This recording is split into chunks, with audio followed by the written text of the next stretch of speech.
প্রথমে আমরা limit সুইচটাকে 4টে screw খুলে ফেললাম।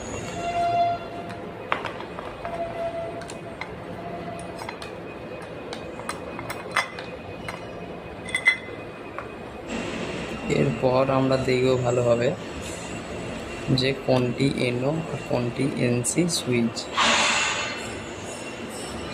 তো ওপরেরটা আছে এনসি, নিচের দুটো আছে এনও। তো কন্টিনিউটি মিটার থেকে সেটিং করে নেব ফার্স্ট।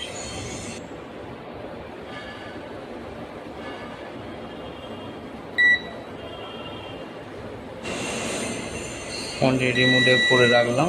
এবার এটাকে পুশ করছি, তো দেখলাম কন্টিনিউটি সাউন্ড হচ্ছে। অতএব আমার লিমিট সুইচটা ঠিকঠাক কানেকশান আছে ও কাজ করছে। লিমিট সুইচটা ঠিকই আছে, উপরেরটা এনসি ও নিচেরটা এনও।